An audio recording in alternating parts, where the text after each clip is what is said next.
jadi saya undur pada hari Sabtu ini. Jadi kelas kali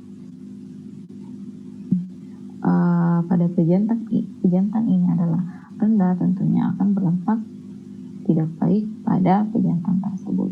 Nah, untuk mengetahui produksi semen pada pejantan itu adalah tinggi, jadi kita dapat lihat volume pada semen tiap kali setelah selesai ejakulasi. Nah, itu bisa dilihat setelah dilakukan perkawinan atau inseminasi buatan.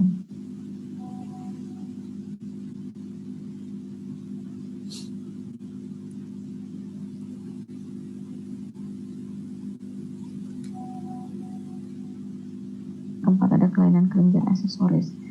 Nah, untuk kelainan penis dan propitium, yang pertama di sini ada yang disebut dengan balanitis dan postitis.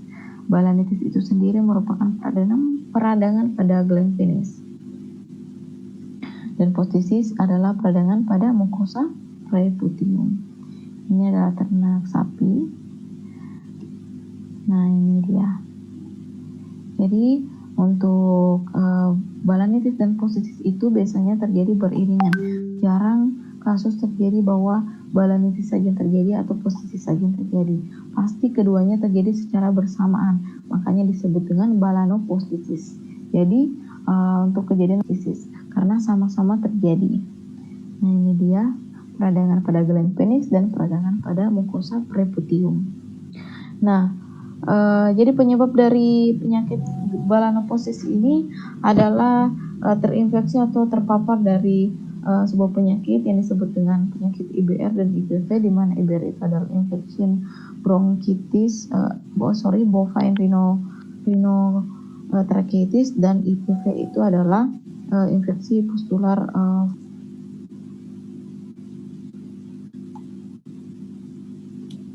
vulva vaginitis. Bisa juga disebabkan atau dipaparkan oleh dokter, permisi, saya mau bertanya dokter mengenai yang ini tadi. Kalau misalnya preputiumnya seperti ini, infeksi gitu, kalau untuk di IB tidak apa dokter, untuk ditampung semennya, atau nggak boleh ya dokter? Bisa. Nggak bisa ya dokter? Tidak bisa. Dan ini yang mau bicarakan tentunya ini teoritis. Jadi ini kita masih sudah tahu seperti ini. Nah, yang kita diskusikan bagaimana mengatasi itu atau apa yang harus dilakukan. Nah, itu. Sehingga kita lakukan. Jadi jangan kita ke teori. Saat ini kita hanya anukan ke praktek. Prakteknya seperti apa? Tadi sudah bagus, ada sel misalkan depan. Coba diulang lagi.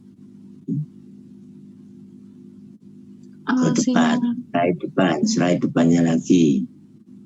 Slide pertama mungkin, coba. Setelah gambar sapi tadi. Nah, oke, coba ditayangkan. Yang ini dokter. Jadi identifikasi nih, produksi semen rendah, libido pejantan tinggi. Nah, ini yang dibahas ini. Libido itu bagaimana kita tahu libido, sehingga kita bisa tahu tinggi, sedang, atau rendah. Kemudian kemampuan berkopulasi itu seperti apa. Ini derajat kesuburan tadi di sini. Jadi yang kita lakukan apa dalam situasi seperti ini, terus bagaimana? Nah, ini yang diperlukan. Nah, kalau bawahnya itu tadi karena memang dia akan membicarakan mengenai teori. Nah, kita nggak butuh teori gitu. Karena kita masih sudah tahu teori tadi, karena kita sudah mendapatkan. Nah, action kita seperti apa? Itu yang dibicarakan. Nah, libido misalnya, libido kamu mengukur dari mana coba? libido tinggi, sedang, terendah itu dari mana? Dari keinginannya dokter. Nah iya, kriterianya apa? Gitu loh. Nah ini yang kita cari. Gitu. Nah cari di Google, di YouTube. Sehingga kita mampu untuk melakukan itu. Loh, ya. Mampu melakukan itu. Nah, tadi itu ada postitis. Padahal kan sudah tahu apa itu balanitis, apa itu postitis. Kenapa itu? IBR pasti, Brucella pasti. Loh. Jadi itu hal yang sudah kita nggak perlu nambah lagi pengetahuan itu, sudah cukup. Nah, tapi sekarang dengan adanya ini libido bejantan tinggi sedang rendah. Loh kok bisa ngukur piye coba? Nah itu yang harusnya kita bisa. Nah kalau tadi yang kamu katakan terus tahunya dari IBR apa? Lah ya otomatis apa namanya? Kalau ada pus, ada nanah, ya nanahnya itu yang kita kirim ke BPOM. Kuman apa? Apakah Brucella? Apakah Brucella atau IBR? Nah, itu tentunya pengiriman sediaan. Kamu dipatuh tentunya sudah harus bisa. Nanti kalau sudah masuk patuh belum? Sudah kan? Sudah. Nah iya, berarti kan udah nggak perlu kita ulang gitu ya. Nanti kalau mengulang-ulang terus, kapan kita bisa maju kan? Nah, coba ini apa identifikasi kemajiran? Apa? Ya dokter, izin apa ini dok? Nah, coba.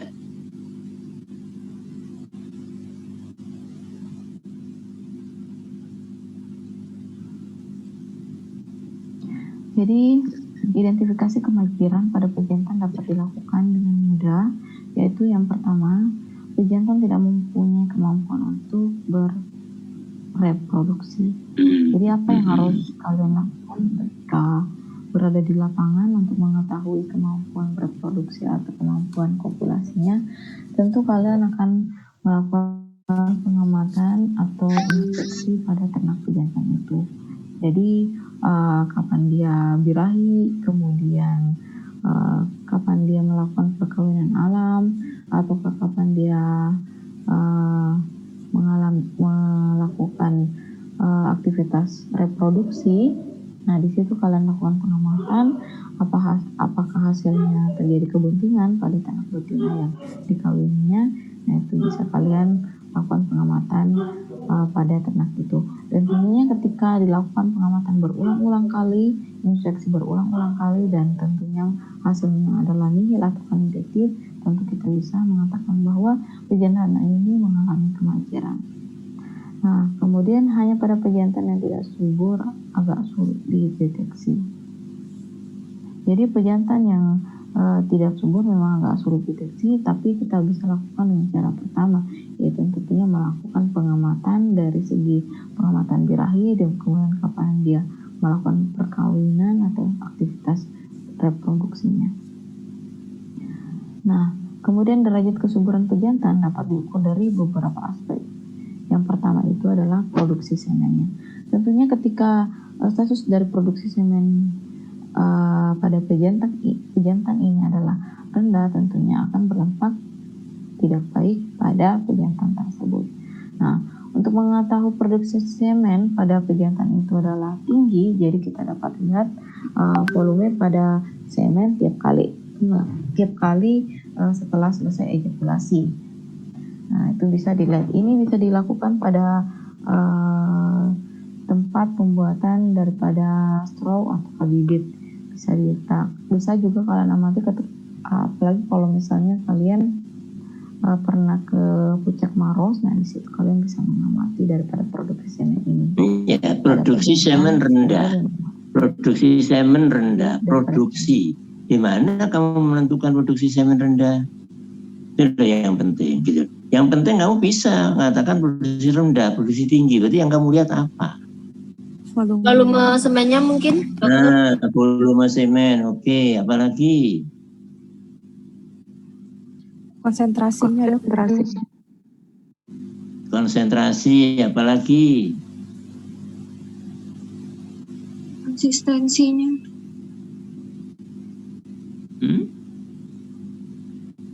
Konsistensi, dokter. Nah, kamu sekarang lihat pemeriksaan semen itu ada berapa macam sih? Itu kan larinya. Teorinya kan itu. Iya. Kamu melihat pemeriksaan semen itu ada berapa macam? Makrosnya ada 5.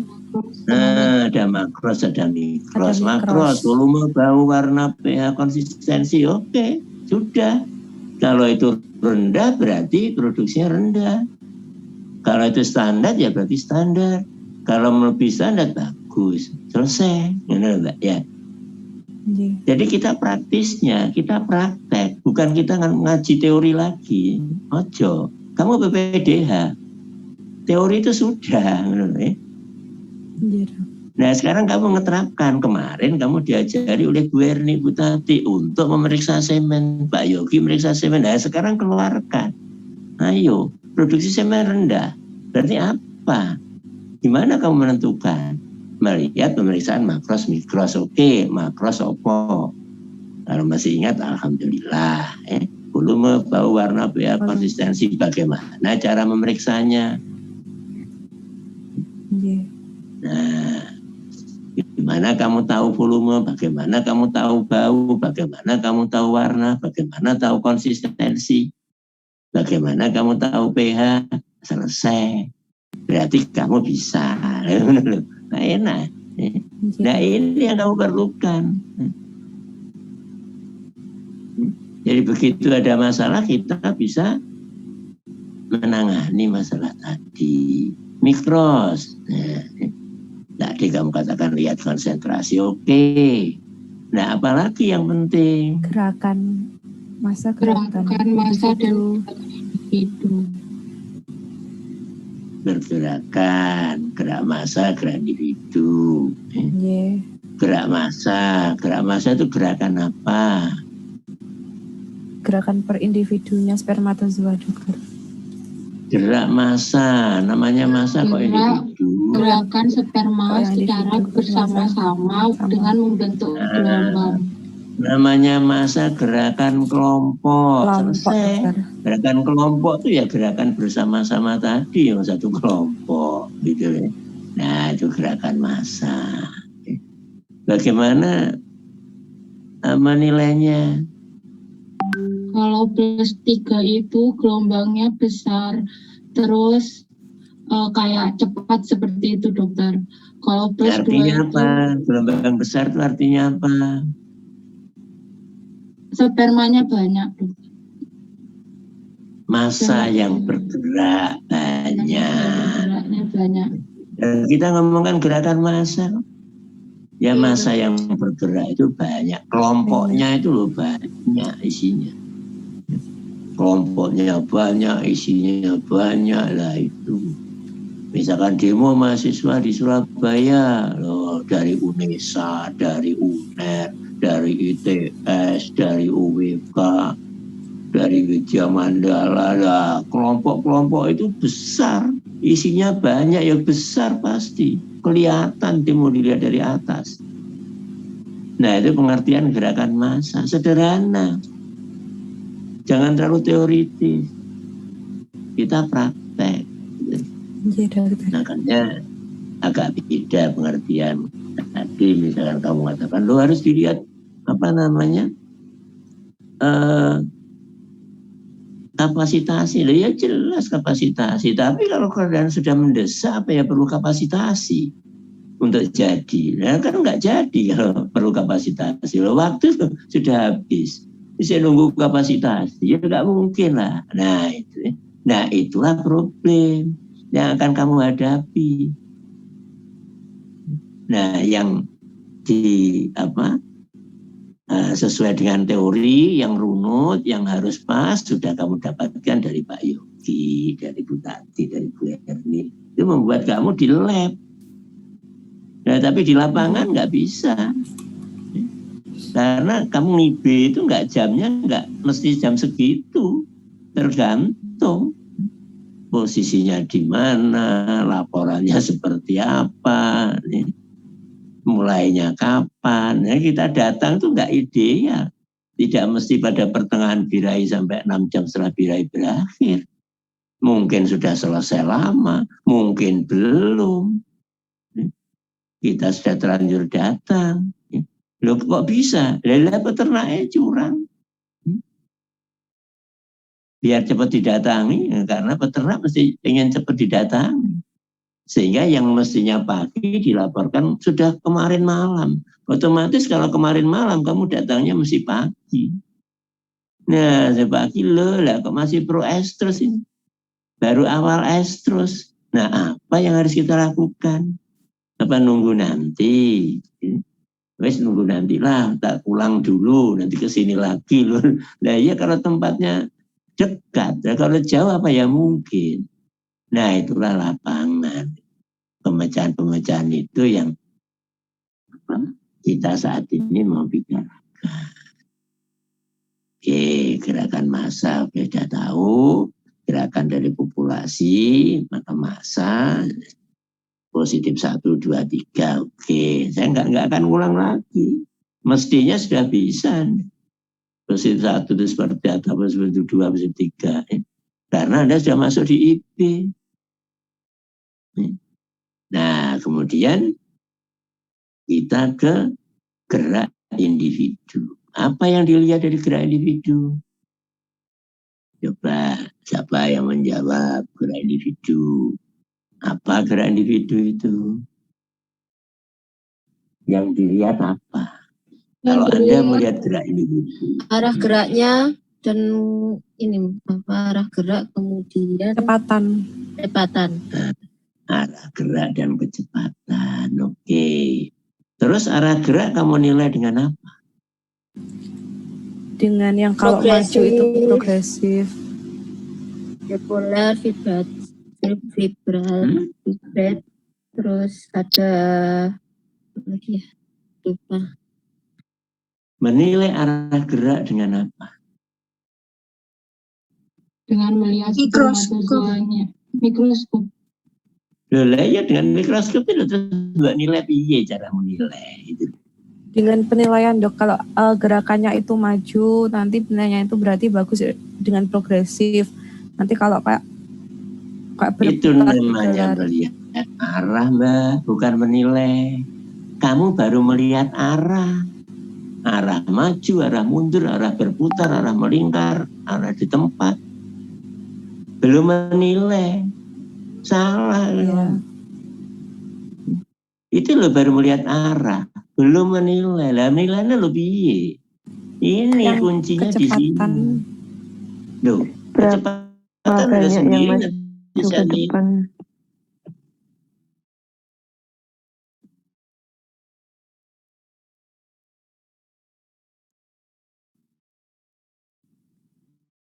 Nah, ini karena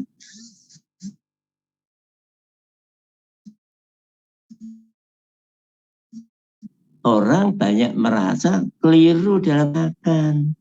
Ada ribas. Iya, benar sih.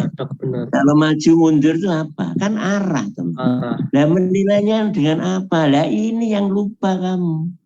Karena kamu terlanjur menilai itu dengan progresif tadi. Ini salah besar. Menilainya dengan persen baru benar. Apapun arahnya kamu nilai dengan persen. Coba Sen, kamu meriksa sperma. Saya tanya, Sen, yang bergerak mundur berapa? 10% gitu bro. Nah, tahu ya. Sen yang bergerak maju berapa? 60%. Nah, kan persen mesti. Sen yang bergerak di tempat berapa? 15%. Nah, ini penilai. Ini nilainya di sini ini. Kalau kamu katakan nilainya itu di maju mundur, lah keliru banget. Lah wong sperma itu kamu lihat mesti ada yang maju, ada yang mundur, Pak. Iya. Loh, apa ada sperma maju tok itu? Pada waktu kamu meriksa sperma, apa ada yang hanya maju, ada yang mundur, ada yang berputar. Loh, semua gerak itu ada. 5 itu ada. Nah, persentasenya yang berbeda-beda. Paham? Paham, dokter. Nah, karena kamu terlanjur belajarmu menilai dengan progresif, mundur. Nah itu bukan nilai, itu arah masih. Nilainya persen.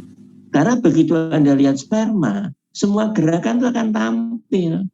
Nggak ada spermanya bergerak maju, ada yang mundur tok, ada yang berputar tok, melingkar tok, nggak ada. Nah ini yang saya betulkan. Di lapangan nggak seperti itu. Makasih dokter. Coba kalau kamu ditanyakan mesti berapa yang mundur kan, berapa yang maju, berapa yang berputar. Berarti nilainya apa coba nilainya? Persen dok. Ya persen nilainya. Coba kalau kamu diajari Pak Yok membekukan. Pak Yok menulisnya gerak individu dengan kode apa? Angka bagaimana? +3, +2 gitu. +3 itu pasti gerak massa. Kalau gerak individu 80/3, 90/3. Iya. Iya. Iya dok. Iya, apa artinya? 90 itu apa? 90% yang bergerak cepat. Bergerak progresif. Progresif yang nggak usah ditulis progresif, cepat. orang mesti akan mengatakan itu gerak progresif karena sperma itu yang dibutuhkan yang gerak maju. Gitu ya. Nggak mungkin kamu akan ditanya gerak mundur, ini untuk IB kok ngitung gerak mundur. Ya masih maju sehingga tanpa ditulis P orang sudah akan tahu, internasional tahu. Seperti kamu melihat tekanan darah 120/80, 120 sistol, 80 diastol. Begitu sperma dan nilai 80/3, 90/3, kamu masih tahu 90% progresif, 3 kecepatan. Karena kecepatan nilainya dengan angka 1, 2, 3, 4. Ya. 1 lemah, 2 sedang, 3 cepat, 4 sangat cepat. Selesai. Sehingga Pak Yok cukup menulis 80/3. Artinya 80% bergerak progresif, kecepatannya 3. Wes bar, itu gerak individu. Nah itu yang mesti kamu lihat. Yang mesti kamu bisa lakukan. Karena kalau kamu jadi dokter hewan, ya itu yang dilihat. Nggak perlu lihat integritas dan sebagainya, itu lab. Hidup mati lab. Untuk apa lihat hidup mati? Nyuani lakon. Loh di lapangan kok. Kecuali kamu pemeriksaan lab. Silakan. Nah makanya kamu diajari oleh Bu Tati, Bu Erni lengkap seperti itu. Seandainya kamu kerja di lab, ya itu modalmu. Tapi kalau di lapangan, kalau saya nggak butuh itu, ngapain saya harus ngitung hidup mati? Ngakai ragu.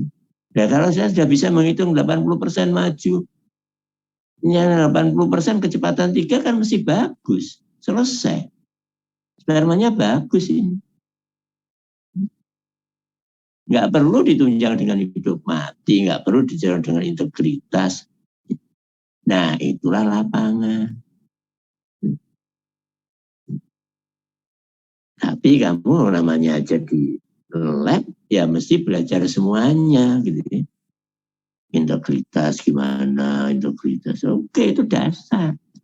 Tapi begitu kamu di lapangan, enggak, kecuali kamu di lab. Kamu dalam pemeriksaan yang khusus baru kamu keluarkan tadi. Kalau enggak perlu. Tadi katamu sperma itu hanya baik atau tidak baik. Nah, kalau baik ya kalau 70% masih bagus. Kalau 60% waduh lagi nenggo IP gak bisa iki. Ya kan? Oh 30% wis gak iso blas nggo IP. Lho kan ngono. Kecepatan berpikir, kecepatan bertindak. Kita nggak perlu untuk mengetahui integritas, tetapi kalau kenapa ya kok dibekukan nggak bisa? Baru karena kamu di lab pembekuan. Apa ndelok integritas membrannya seperti apa? Loh iya, integritas membrannya rapuh ini. Wah piye ya caranya? Baru itu gitu. Tapi kalau hanya sekedar di lapangan melihat bagus tidaknya sperma cukup dengan itu. Gerak individu cukup. Gerak massa, gerak individu. Itu menilai baik tidaknya sperma. Nah kalau individu, kamu bisa mengatakan bagus, sedang, jelek tadi katanya tadi lah. Bagus itu dasarnya apa? Sedang dasarnya apa? Jelek dasarnya apa? Yang kamu lihat apanya? Dari itu mungkin dokter apa maunya pejantan naik ke betina. Ya iya itu namanya apa? Istilah ini loh. Waktu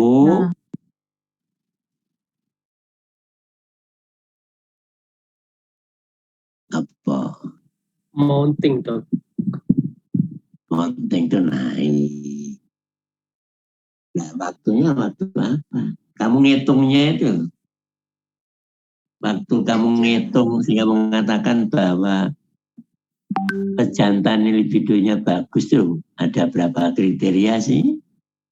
Ada 4. Nah ini cari di Google kalau nggak tahu. 4 ini apa? Yang pertama adalah time reaction. Waktu bereaksi. Kapan kamu menghitung waktu bereaksi? Pada saat jantan datang, mulai ngendus, mulai bau feromon, nah itu mulai stop buat kamu hidupkan.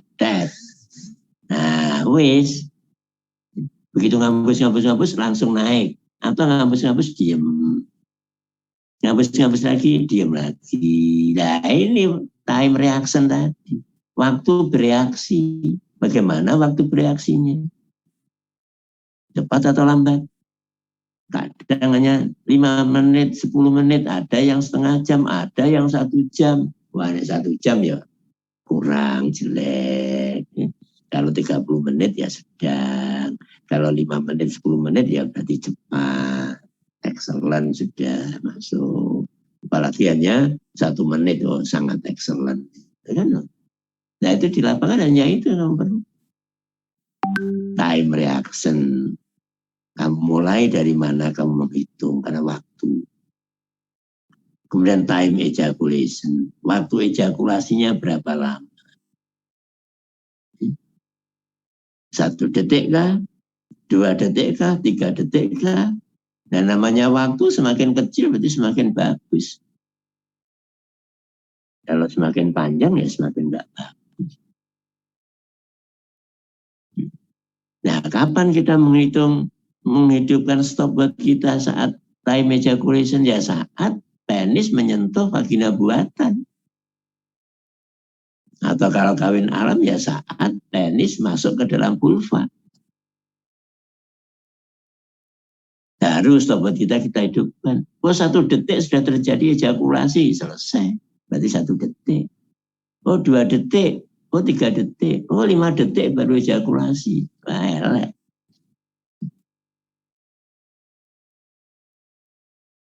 Nah itu yang disebut dengan time ejaculation. Kemudian ada lagi ditentukan oleh kekuatan daya dorong kaki belakang. Karena ejakulasi itu mesti adanya hentakan, adanya sentakan. Nah hewan itu akan menyentak kalau kaki belakang melompat, kaki depannya jepit. Kaki depannya harus jepit, kalau kakinya nggak jepit ya nelusur aja, nggak bisa sentakan. Pasti nggak akan bisa dandak. Coba nanti kamu amati kalau sapi kawin. Videonya banyak lah itu, makanya kita karena kamu nggak bisa lihat di TF gitu. Kalau kamu bisa lihat di TF ya alhamdulillah, tapi kalau kamu nggak bisa lihat di TF ya berarti hanya main video. Apa yang saya katakan tadi, coba apa betul ya ejakulasi itu hentakan itu kaki depan menjepit, kaki belakang melompat. Oh iya, seandainya kaki depan nggak jepit, oh ya nggak terjadi hentakan, ya lusur aja nggak ada hentakan. Hentakan itu mesti karena ada penahanan, gerakannya ditahan. Nah, siapa yang nahan? Kaki depan. Makanya daya jepit kaki depan, daya dorong kaki belakang. Nah, bagaimana? Oh kuat, bagus. Berarti libidonya tinggi. Malah gak patek kuat daya dorongnya pelan. Loh, daya dorong gak ono main daya dorongnya. Oh, berarti libidonya sangat pelan. Itu.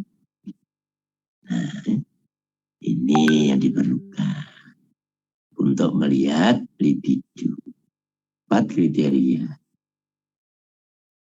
Coba nanti kalau kurang paham, ya lihat di Google, di YouTube. Ada semua. Makanya tidak ada yang tidak bisa kamu lihat.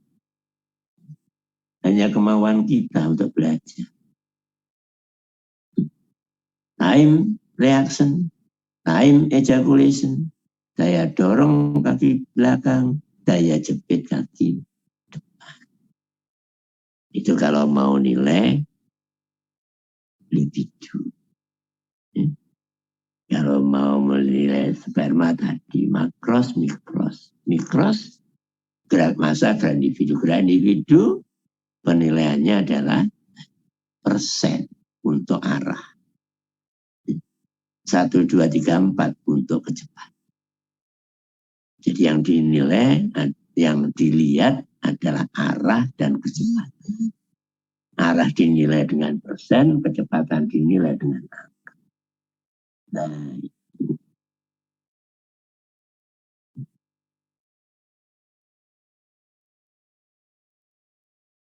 Ya baru kalau misalnya angkanya kok jelek, ada apa ya? Apa proses spermatogenesisnya? Nah, kalau spermatogenesis berarti hormon testosteron. Hormon apa? Testosteron. Oh, hormon steroid. Nah, bagaimana steroid? Aromatisasi steroidogenesis bagaimana? Sudah kamu pelajari di FISPRO. Apa dasarnya hormon tadi, hormon steroid? Apa dasarnya? Hormon apa sih? Dan dasarnya apa steroid? Berasal dari lipid atau lemak. Berasal dari kolesterol, lemak. Oke, nah berarti kalau testosteronnya kurang ya berarti lemaknya kurang. Bisa. Nah, coba kamu cek makannya seperti apa makanan. Berapa kadar lemaknya untuk konsentratnya. Makanan tambahannya apa? Kurang nggak kira-kira? Wah, ya ternyata nggak ada tepung ikannya. Adanya hanya dari nabati ya kurang. Lemak nabati kurang kuat lemak nabati.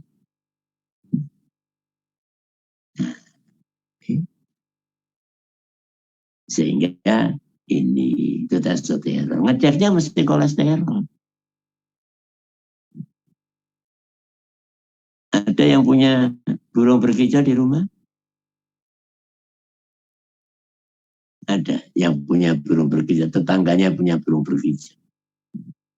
Tidak Untuk punya, Dok. Ada dokter. Ada dok. Ada. Diberi makan apa? Alat. Kan itu anunya semut itu dokter. Lupa namanya. Kroto. Ya. Iya. Kroto. Anaknya keranggang. Berarti dia masih pupa. Kalau masih pupa berarti gizi yang tinggi ya. Protein sama Protein sama lemak. lemak.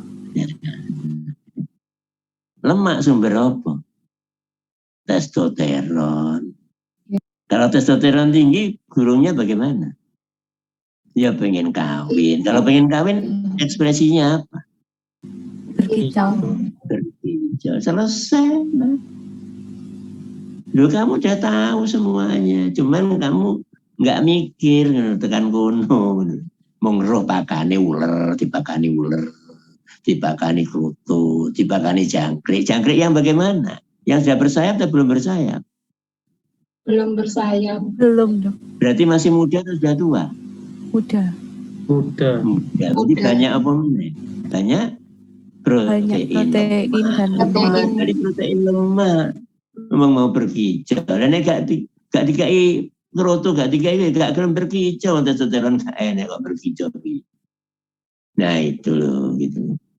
Jadi sebenarnya semua itu gampang, ada sudah. Tinggal kamu yang kurang melihat. Ada apa sebenarnya? Lah, ayo dokter hewan, ilmumu sudah banyak sekali. Ilmumu gak perlu ditambah. Mau coba tambahin meneh.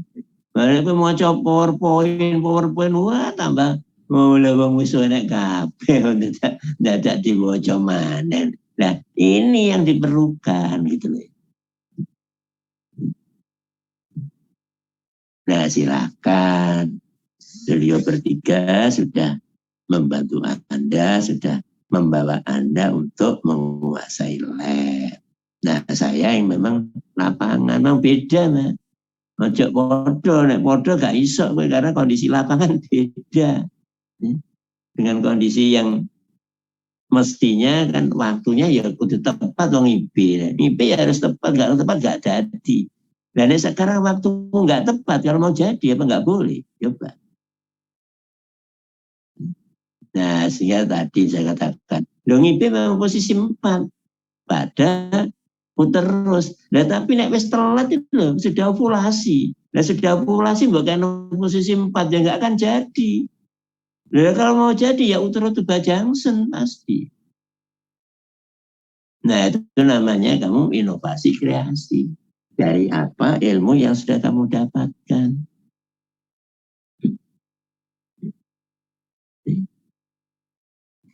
Nah kemarin aja orang Jepang memberitahu oleh penelitian bahwa apa? Bagaimana kalau ngipi itu di Uterotuba Junction? Karena dalam hati saya ketawa. Loh itu sudah saya lakukan di Lumajang. Cuman saya nggak publikasi. Mengaku itu profesor. Ngapain saya profesor publikasi? Nah, tapi kalau bertanya pada saya, bisakah? Bisa. Saya jawab kenapa? Ya tadi. Karena sudah ovulasi. Udah tahunya sudah ovulasi, sudah met estrus. Sehingga inseminator Lumajang itu lebih suka kalau sapinya sudah mengalami met estrus. Ada apa di met estrus juga? Yang kamu kenali di met estrus mesti ada apa? Sehingga kamu bisa tahu dia met estrus. Darah. Darah. Nah, pendarahan.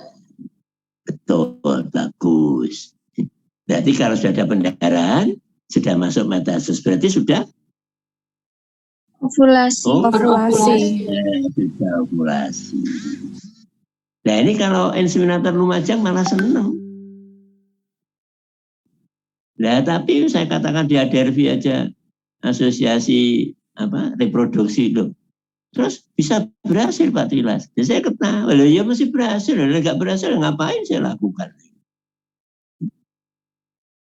Terus nggak terjadi ini luka-luka pada ini.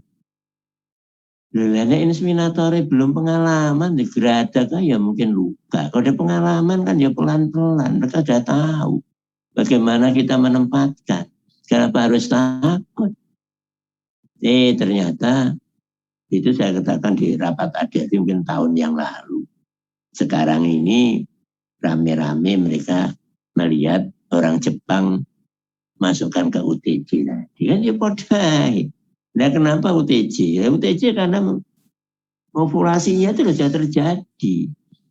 Nah kalau diberikan di posisi yang bukan UTJ nggak mungkin, waktu sudah sangat mepet. Nggak usah mikir kapasitasi. Oh, anak yang mikir, loh kan nggak kapasitasi. Waduh, gimana?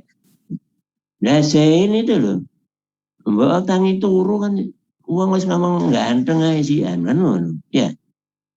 Ya, makanya waktu saya dewasa, almarhum ayah saya itu bilang, nah, nek kue milih buju, kalau cari istri itu kamu lihat saat dia bangun tidur. Kalau kamu masih mengatakan itu cantik, ya cantik. Tapi kalau tidak, ojo. Berarti gue gak seneng. Gue mesti cerai. Karena kita merasa hanya nggak tahu waktu bangun tidur. Padahal kalau kita suami istri kan mesti tahu bangun tidurnya aja. Nah itu ilmu saya dapatkan dari orang tua saya. Oh ngono ya. Nah terus ya apa ya karena ngakal ya apa ya bisa ronek tangi turu nek. Ngono carane. Ya disanggu iya. Tangi turu Anissa tangi turu kayak ngono. Aku sih seneng cantik ya. Ya oke. Tapi nek wah tiba kayak ngono ya. Ayo mana dandan tok. Enggak lah. Lah padahal nanti loh kalau suami istri dia kan mesti tahu bangun tidur. Loh, kan nggak salah. Nah, artinya kita bisa menerima, yang cowok itu bisa menerima kalau istrinya bangun tidur itu seperti itu. Benar, itu filosofinya di situ filosofi. Berarti nggak akan ada masalah. Ya seneng aja, wong seneng. Jadi langgeng suami istri itu, nggak ngerundel. Waduh, wah, ayu tiba wah, baik ayu wah, bareng enek cewek mana liya sing nah katut cewek liya. Lah ini penyakit itu. Nah, gambarannya seperti itu. Oke, itulah kapasitasi mana tadi sudah. Gak perlu. Dan sing ganteng sing sperma kuat. Nah, kenapa kok seperti itu? Karena tidak semua dosen dapat kesempatan seperti saya. Saya diberi kepercayaan menangani sperma beku 21 tahun juga. Jadi saya tahu persis sperma itu karakternya seperti apa. Sing iki piye. Beda sapi-sapi itu, nggak sama. Sapi dari Australia karakternya sudah tahu saya. Sapi dari Cipelang bagaimana. Bagus mana kira-kira tahu saya. Nah itulah ya alhamdulillah saya diberi kesempatan untuk itu sehingga lapangan saya bisa berkembang. Kalau enggak ya tadi. Loh kan enggak ada kapasitasi. Bagaimana bisa jadi? Enggak ada kapasitasi. Lah nek wis ganteng Arya Saloka wis ganteng. Masih ada tangi turu tuh. Masih loro tetap ganteng coba. Iya enggak? Ih, sing senengane Saloka Sarah. Iya Sarah. Kurang suka dokter. Sukanya drakor. Nah, mana loh? Jadi, ya pilihan sperma sing apik. Dalam kasus seperti itu kan kamu sudah tahu tuh. Mau ngipi wah tiba kasus sing ini berarti aku tak nganggo sperma ini namanya kalau di DM mungkin namanya yang gumilang saja. Karena gumilang masih bisa ngatasi, tapi kalau yang namanya Devon nggak ngatasi, yang namanya Tetuko nggak akan ngatasi karena kecepatannya motilitasnya di bawah gumilang, nggak berani. Paling hanya 45%, 50%. Gumilang 65%. Kecepatannya masih 3+, 3 lebih. Sangat cepat. Nah, kita nggak akan ragu-ragu. Nah, itu loh lapangan. Ya. Kreasi, inovasi di lapangan. Enggak kok kudu pakem ilmu, enggak. Ilmu pakem ya nek pas nek gak. Iya nek pas mbok IB itu masih apa namanya? 6 jam sebelum ovulasi. Benar, IB terakhir itu hanya 6 jam setelah birahi berakhir. Kenapa? Karena 12 jam setelah birahi berakhir akan terjadi ovulasi. Nah, kenapa kok tidak 12 jam? Karena dibutuhkan waktu untuk kapasitasi. Benar. Nah, tapi apa ya, kita mesti ngibi itu mesti pada posisi 6 jam tadi. Nah, kalau 7 jam, kalau 8 jam, 9 jam. Nah, kalau posisinya tepat kan mesti nggak jalan. Ya mesti kita ajukan. Nggak neng korpus uteri mungkin rodok neng apa bahasa dari awal dari kornua. Waduh, gak nutut iki kudu neng apa ke kornua, pertengahan kornua. Nah, itu kita, mindset kita yang menentukan. Berani ke berapa? Waduh, gak nutut belas iki wis met terus. Wis ovulasi harus di UTC. Masukkan ke UTC. Utero tuba junction. Lu gak boleh sapa sih gak mulai wae dokter. Dokter gak oleh. Nah, dokter reproduksi gak oleh. Ya terus piye? Gak jadi. Nah, ini lo jadi. Ternyata sama. Orang Jepang meneliti 65%. Malah tinggi saya, tingginya bisa 70%. Karena mungkin kondisi sapinya. Di sana sapi perusahaan. Penelitiannya di sapi perah. Sapi perah itu agak reweli. Otomatis banyak rewelnya. Kenapa kira-kira? Kok banyak rewel? Sapi perah mengeluarkan air susu. Air susu punya kadar apa juga? Protein tinggi, lemak tinggi ya kan? Kalsium. Nah ya sentek tuh, melayu yang susu tuh. Nah kalau melayu ke susu dapat apa? Loh, kenapa kalau lari ke susu? Karena yang namanya induk itu mesti sayang pada anak. Nggak ada induk yang nggak sayang pada anak. Nah, karena sayang pada anak, maka kebutuhan anak lebih diutamakan daripada kebutuhannya sendiri.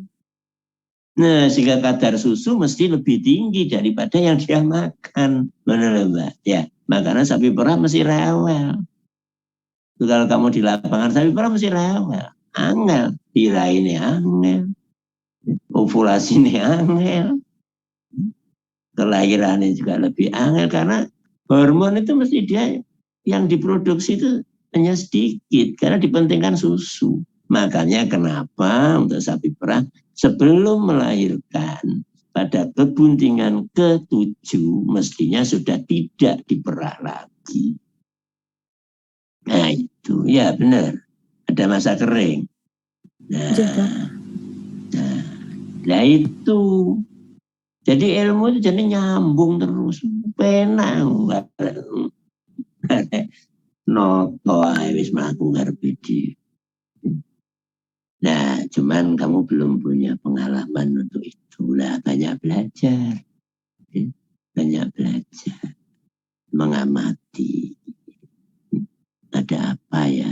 Kok seperti ini? Kok angel ya? Kenapa ya? Kok sapi perah lebih banyak terjadi antigen, antisperma? Ini apa coba?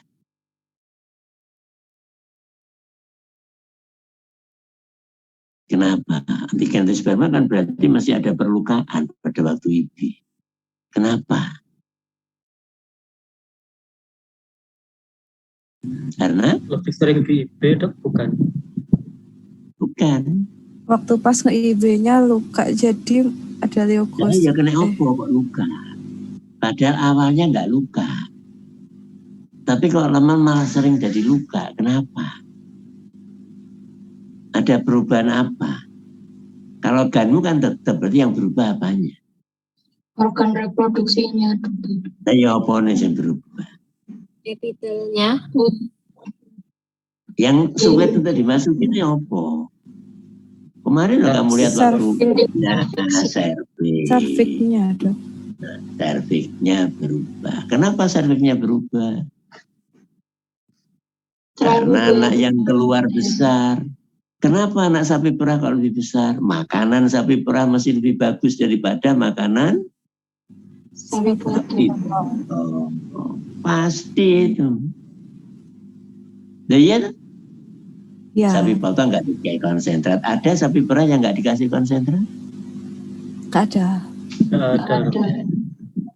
Nah, itu Soalnya mau susunya banyak. Nah, nggak dikasih konsentrat ya nggak susu nih, kan? Nah, tapi kalau dikei, walaupun masa kering sudah, tapi sudah terlanjur gede anak sapi perah. Makanannya masih lebih baik lah, masih nggak dikasih. Karena kadang peternak nggak tegu. Medot konsentrat itu nggak tegu. Sakno. Masih dikasih lah anak lahir gede. Akibatnya apa? Servike bengkong. Anak kedua rada bengkong. Anak ketiga lebih bengkong lagi. Anak keempat lah. Berarti makin lama makin bagaimana? Makin luka. Kalau makin luka berarti makin banyak pembuluh darah yang terbuka. Berarti lebih banyak spermatozoa yang bisa masuk. Kalau banyak spermatozoa yang masuk berupa antigen berarti lebih mudah untuk dikenali. Terbentuklah antigen di sperma. Selesai jawabannya. Nah, sama halnya misalnya kenapa kalau saya hubungkan dengan pernyataan Boyke, dokter yang di TV itu, dokter kandungan itu ya, dokter. Pasangan Indonesia ini, pasangan di Jakarta terutama yang pasangan muda ini banyak yang sulit punya anak. Nah, dia mengatakan ternyata mereka membentuk antisperma. Ada apa? Ya saya langsung kalau saya pikir kakek delok BF. Bener deh yang ngomong. Karena menurut apa yang dilihat di BM, nggak bisa BM untuk BM. Dengan istri nggak bisa seperti itu, habis lah. Masih ada luka. Nah, luka ya sperma melepuh. Nah, terjadi seperti itu. Penelitian Boyke seperti itu. Nah, kalau kita di sapi. Nah, makanya kemarin saya katakan, kalau sapi perah ya kayak orang sapi potong, karena sudah terbentuk antigen antisperma sapi perah. Sebaliknya kalau sapi potong kayak orang sapi perah. Sehingga tidak. Nah, itu sama. Mbok neng wong neng kewan podo ae. Nah, itu itulah lapangan. Dokter, saya ingin bertanya. Itu tadi kan ada antisperma kalau karena gara-garanya ada perlukaan waktu melahirkan itu ya dokter. Nah, waktu inseminasi buatan. Kan waktu IB ya, waktu IB. Oh, yang serviksnya itu tadi dokter. Oh, kalau itu kan bengkongnya serviks, betul. Bengkongnya serviks pada waktu melahirkan. Kalau itu ada luka, luka itu mesti akan terbentuk jaringan apa, Mbak? Jaringan parut. Jaringan parut. Jaringan parut itu mesti bagaimana? Lebih. Oh iya, lebih menonjol gitu ya. Nah, lebih menonjol. Berarti serviknya luwih piye, Mbak? Bolongan serviks. Lebih sempit. Lebih sempit. Danmu mlebu angel apa? Iya. Gesekannya lebih keras atau enggak? Iya, dokter. Iya, kalau lebih keras ada luka enggak? Bisa ada luka. Nah, ini jaringan parut. Gitu, Kak. Gitu. Nah, ini jaringan parut. Kenapa? Kena kukunya sapi waktu ngambil semen. Nah, gitu. Nah, ini jaringan parut mesti lebih enggak roto. Enggak roto. Tadi betul, buat kamu. Nah, itulah kita dokter ilmu. Jadi mesti mikir, opo lah, terus dihubung, gitu. Itu namanya logikamu jalan. Nah itu yang Sesuai saya waktu inseminasi tapi tidak terjadi perlukaan, apakah tetap terjadi antisperma itu, dokter? Apakah ya enggak. harus Nah, ini gak luka ya enggak. Oh iya. Ya, dokter. Kan kalau luka berarti kan ada pembuluh darah yang rusak. Nah spermatozoa bisa masuk Mbak, benar loh. Karena spermatozoa itu kecil kan hanya berapa mikron, 5 mikron. Kecil masuk ke arah yang pembuluh darah yang rusak tadi itu bisa masuk. Nah itu. Nah tergantung kalau IB rusaknya karena gas. Tapi kalau boiga tadi rusaknya karena permainan seksnya terlalu kuat. Nah sehingga berdarah. Di dalam kan berdarah masuk ketok. Nah gitu. Apa ya ketahuan dari luar. Kan enggak. Nah itu sekaligus juga menyikapi gimana. Oke, ya wes, saiki ganti pemajiran wedok, aja lanang ae. Wedok ya apa wedok? Oh iya, Dok, izin bertanya. Yang tadi cervix bengkok itu apa juga mempengaruhi, bisa jadi salah satu faktor distokia, Dok? Ya iya, no. Jelas. Walaupun nanti dia akan buka. Tapi penyeklekan ini lah tergantung anaknya gede, menyeklek. Walaupun anaknya nggak terlalu besar, mungkin sudah terjadi distokia. Maternalis. Selain kehilangan daya mengejan, bentuk serviks kan berpengaruh juga.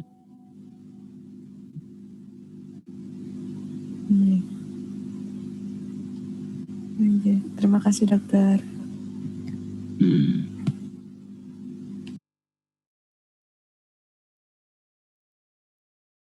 Ayo, wes. Sing apa?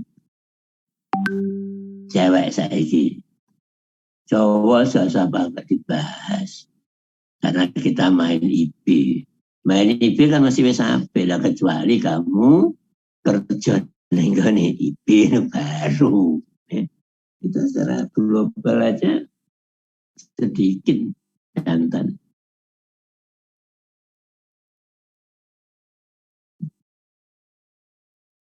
Tapi ya alhamdulillah, karena saya tahu reproduksi jantan bisa sampai Aceh, dipanggil orang Aceh untuk reproduksi jantan sapi Aceh.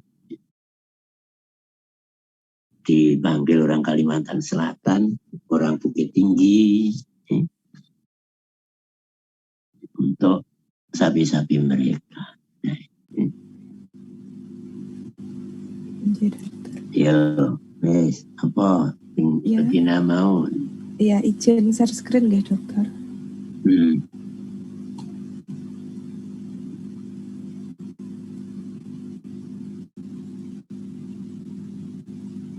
Assalamualaikum warahmatullahi wabarakatuh. Kita berjumpa lagi di channel SDA Sukses Sapi. Nanti teman saya peternak sapi berbagi ilmu mudah agar masuk ke dilanjutkan tekan lonceng. Dan sapinya Mas Nardi, itu kandangnya sudah dibersihkan tadi. Ini anak sapi yang umur lagi kencing, lagi pipis. Ini anak sapinya, ini peternaknya Mas Nardi lagi gendong bayinya, anaknya.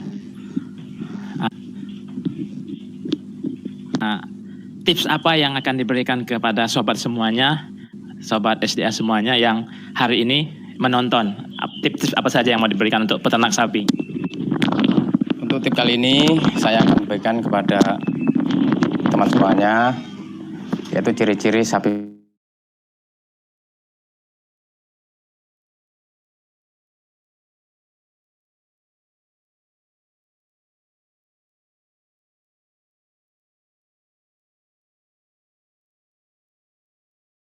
hilang suaranya. Dikawinkan suntik berkali-kali itu tidak akan jadi. Itu namanya satu. Gimana, dokter? Sudah dengar. Sudah dengar. sapi majer. Suaranya Tapi masuk tidak dokter? kalau sapi yang belum majer itu walaupun berkali-kali di IB kan istilahnya itu di IB kan pengseket jaran istilahnya orang Jawa itu kalau sapi itu memang belum ciri-ciri majer itu masih bisa jadi. Contohnya itu seperti di sebelah itu punya adik saya itu sampai 7 kali itu mas. 7 kali. Di IB. Di IB kan itu 7 kali, tidak bosan-bosan dia karena masih kelihatan produktif sapi itu. Boleh tahu sekali IB kan ada 7 kali ya? Iya. Nah sekali IB itu ada biaya berapa yang harus dikeluarkan? Kalau di daerah kami itu sekali IB itu 150 biasanya. 150. Dengan siapa itu IB kan? Itu dengan Pak Menteri. Oh dengan Pak Menteri ya Pak? Iya.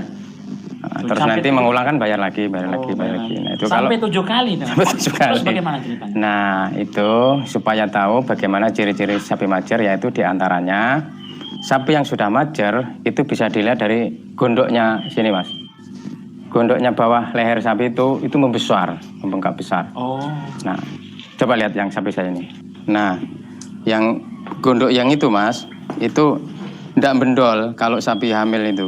Kalau sapi masih produktif. Tapi kalau sapi majer, selain dia itu badannya gemuk, itunya bendol besar itu, kelihatan besarnya. Yang di bawah leher itu, dekat kaki itu ya? Iya, itu sudah, pokoknya nggak sesuai dengan bentuk gemuknya sapi itu. Itu kalau sapi majer. Sapi majer itu biasanya besar itu di gondoknya itu. Nah selain yang satu itu tadi, selain gondoknya besar, terus badannya semakin gemuk. Oh badan semakin gemuk. Gemuk seperti sapi bunting itu juga gemuk. Tapi kalau sapi majer kan kayak gitu. Cirinya dia tuh gemuk, gondoknya besar. Terus bulunya juga halus, sama. Sapi majer itu bulunya juga halus, sapi bunting bulunya juga halus. Nah, yang untuk membedakan lagi itu puting susunya itu hilang, kayak sapi doro lagi. Itu mengecil. Kalau sapi majer? Nah, sapi majer itu bisa lihat dari puting susunya itu mengecil. Alah, kayak hilang itu, mengecil. Kempet dia tuh, kempet hilang. Kalau sapi bunting kan molor dia. Sapi yang masih produktif itu masih molor. Yang terakhir sapi yang majer itu biasanya itu istilahnya kemaluannya itu itu halus terus mengecil agak apa istilahnya naik ke atas. Kalau sapi yang masih produktif itu turun ke bawah, membesar tapi turun ke bawah. Oh itu salah satunya. Iya. Ini mas kelihatan nih mas. Nah ini kalau sapi masih produktif, dia tuh turun ke bawah. Dan ada kirut-kirutnya. Kalau sapi itu majer, itu halus. Ini tidak ada gerit-geritnya, ini hampir tidak ada. Terus mengecil, dia mengecil ke atas ke sini dia. Gemuk badannya. Nah, puting susunya, dilihat. Oh. Nah itu kan, puting susunya kan kelihatan ada itu. Nah itu, ada itu. Oh itu ya? Kalau yang itu juga ada itu kan? Coba kita lihat yang ini. Oh ini ya? Iya. Tapi kalau sapi itu sudah majer itu nggak ada itu hilang. Kayak sapi doro lagi itu, kempet. Oh ini puting susunya. Iya. Nah itu kalau sudah majer itu hilang. Nggak panjang kayak gitu, Dia itu kempet. Ya. Seperti itu mas. Poin-poinnya, gondongnya kita lihat gimana besar atau kecil. Terus puting susunya masih normal apa tidak. Kalau tidak mau bunting kan majer itu kan hilang itu, kayak hilang, mengecil gitu. Sekarang misalkan kita memelihara sapi majer itu, baiknya terus dipelihara atau dijual bagaimana? Oh itu sementara dipelihara dulu biar gemuk. Itu cepat gemuk kalau sudah majer, sapi sudah majer. Itu banyak orang yang seneng. Saya pilih sapi majer karena mau cepet gemuk dia mas. Banyak daging. Nanti terus bisa cepet gemuk, nafsu makannya juga bertambah, kan gemuk. Nah kalau sudah gemuk dijual saja. Jadi jangan langsung karena nggak hamil-hamil, penting jangan langsung dijual ya. Iya. Digemukkan dulu. Memang kalau sapi majer itu juga minta kawin suntik juga, tapi yang nggak usah di-IB-kan daripada buang duit. Itu juga nanti juga nggak jadi. Benar. Wow, banyak sekali tips-tips yang sudah dokter. Oke. Sudah. Terus apa kesimpulanmu dari apa yang dikatakan Bapak?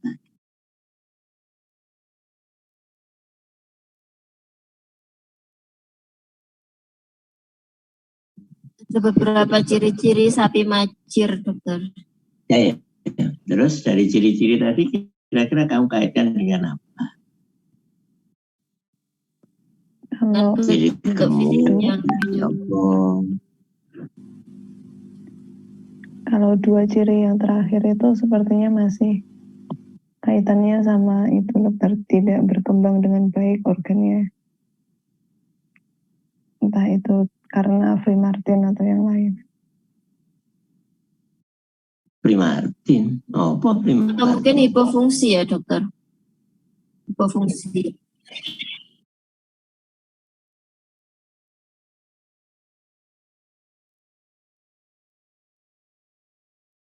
Kekurangan hormon. Nah, kalau kamu cenderung kekurangan hormon, berarti yang kamu Ovumnya, Dok. kalau kurang hormon, yang kamu cek kapan? Kalau kamu cenderung kekurangan, Pakannya. ya pakan. Ada apa pakannya?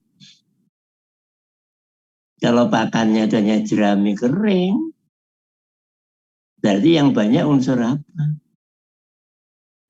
Berat kasar ya. Serat kasar. Berarti unsur apa kalau serat kasar? Serat itu kan menjadi apa? Karbohidrat. Nah, kalau karbohidrat berarti hanya membuat apa badan kita? Lemak, gemuk. Nah, gemuk. Nah, tergantung itu mensikapi tadi. Makanya sapinya gemuk. Nah, kalau gemuk akan terjadi apa?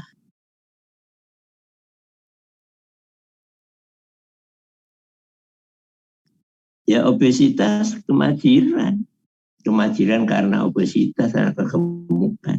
Kenapa? Gemuk kok obesitas kok majir. Lemaknya menutup ovarium, jadi tidak bisa ovulasi. Lemaknya menghalangi ovum untuk ovulasi, menutup di sekitar ovarium. Menghalangi ovum untuk ovulasi, benar?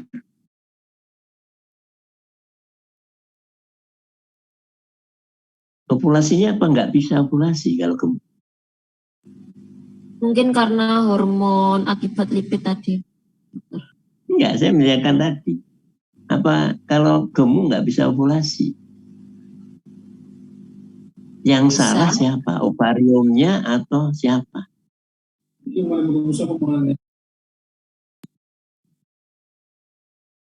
Oh, Mungkin bisa, Ovariumnya. tapi Ovariumnya atau yang berperan pada Folikel. pada pengangkutan transportasi itu siapa sih? Fili-fili yang ada.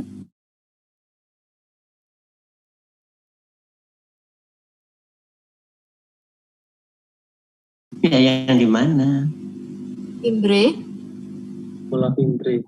Fimbre. Ya, Fimbre itu ada di mana? Yang penggantung, masa yang penggantung udir.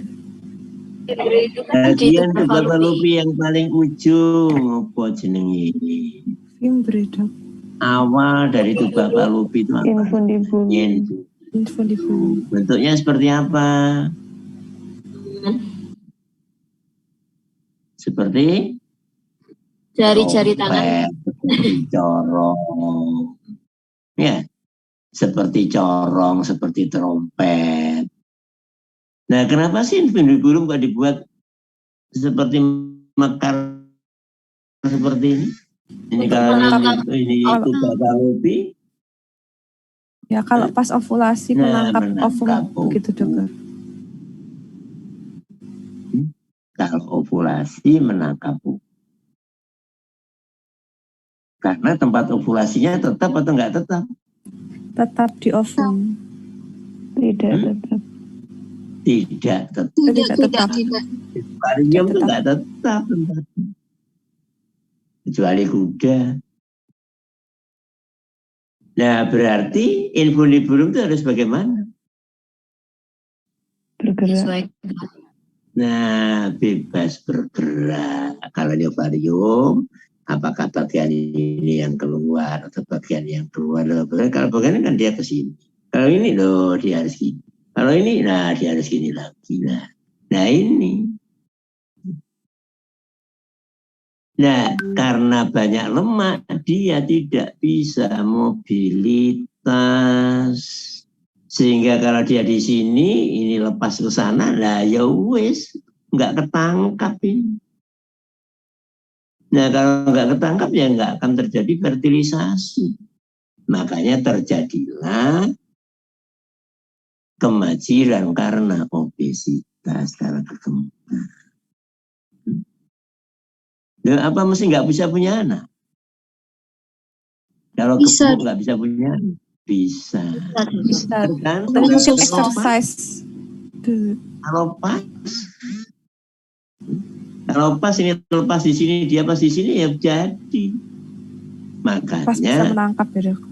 Nah, itu bintang film kita yang gemuk-gemuk itu juga bisa punya anak, tapi ya anaknya nggak banyak, Mas. Lebih banyak kalau dibiarkan mesti lebih banyak yang tidak gemuk karena ini lebih mobile untuk nangkap. Nah, kalau gemuk nggak bisa ya pas kebetulan aja di sini. Nah itu makanya jangan mengatakan gemuk nggak bisa punya anak, enggak, bisa punya anak. Cuman kemungkinannya lebih kecil dibandingkan yang kurus karena yang lebih kurus ya ini nggak ada penghalang, dia bisa kemana-mana, infundibulumnya bisa bergerak kemana-mana. Logikanya seperti itu.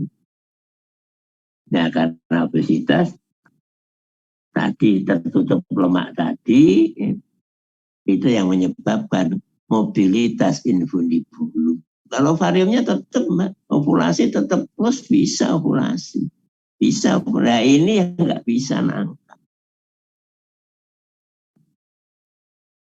Nah, jadi ada kesalahpahaman sedikit yang ovulasinya, ovarium tertutup nggak bisa ovulasi. Ovulasinya tetap bisa.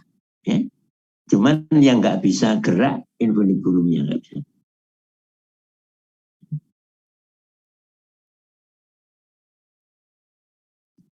Nah, itu obesitasnya.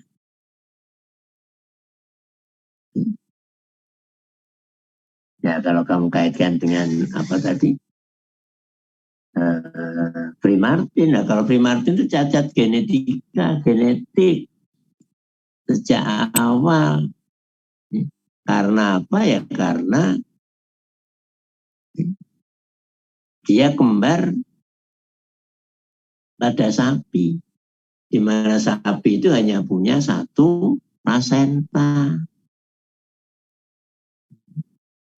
Plasentanya hanya satu. Kalau anaknya dua, ya dua anak itu satu plasenta. Tiga, ya tiga anak satu plasenta. Jadi biasanya sapi maksimal dua lah, jarang yang kembar. Tapi plasentanya satu, lah beda dengan kambing. Beda dengan domba, kelinci, tikus. Plasentanya banyak. Tiap anak punya plasenta sendiri. Nah, karena sapi itu punya plasenta yang sama, maka kalau kembar betina, otomatis yang betina akan kalah. Coba kamu di Facebook. Steroidogenesis, aromatisasi dari hormon steroid. Maka yang pertama dihasilkan hormon dari kolesterol. Testosteron. Bagus. Nah, ini yang saya harapkan. Ini namanya diskusi. Senang saya. Boleh saya pinter. Anggap yang bisa menerima ilmu yang diberikan. Nah, testosteron. Testosteron akan mengembangkan kelamin yang mana? Jantan, Dok. Jantan. Berarti kelamin jantan akan tumbuh sempurna. Sebaliknya, testosteron pada kelamin betina kan bagaimana? Berubah menjadi estradiol, estrogen. Mengurangi. Ya. Jadi kelamin betina tidak akan berkembang. Nah, akibatnya ya nanti ovariumnya kecil, uterusnya kecil, vulvanya, serviksnya juga kecil, vulvanya kecil. Nah, itu yang kamu katakan primarti. Permasalahannya di situ tadi. Tapi jangan sapi normal kemudian jadi primartin. Enggak, primartin itu cacat bawaan. Cacatnya kapan? Tadi dihantam testosteron tadi pada waktu dia masih dalam kandungan, pada waktu dia mau membentuk alat kelamin betina, yang ada testosteron. Karena testosteron secara aromatisasi tadi, steroidogenesis mesti akan dibentuk lebih dulu. Makanya bagi jantan nggak masalah. Beda kalau manusia ya nggak masalah, manusia plasentanya 2, ya nggak masalah. Nggak usah takut yang misalkan, wah itu katanya kembar, kakaknya yang laki, satunya laki, nggak masalah kalau wanita, kalau ada manusia, kalau sapi lah itu, kalau kambing kan nggak masalah, karena plasentanya banyak. Nah itu masalah primartin. Dan primartin itu pun punya derajat. Seberapa lama waktu itu testosteronnya tingginya. Kalau tingginya banget ya betul-betul habis lah. Mungkin yang namanya ovarium itu yang pernah saya ketemukan hanya sebesar beras, kecil sekali. Beras kecil sekali. Tapi ada juga primartin yang sak kelenteng. Nah yang sak kelenteng itu kadang-kadang ini masih bisa dia untuk bisa menghasilkan folikel. Nah sehingga kadang primartin pun bisa punya anak. Tergantung derajat keprimartinannya sebenarnya kalau di lapangan. Tapi kalau enggak ya orang menganggap primartin mesti nggak punya anak. Loh, belum tentu di lapangan. Semuanya bisa terjadi. Nah, tapi bukankah itu kemungkinannya kecil sekali ya dokter? Meskipun mungkin kalau primartin mungkin derajatnya bentuknya masih bisa untuk menghasilkan anak, tapi bukankah kemungkinannya itu kecil sekali ya dokter untuk menghasilkan anak itu?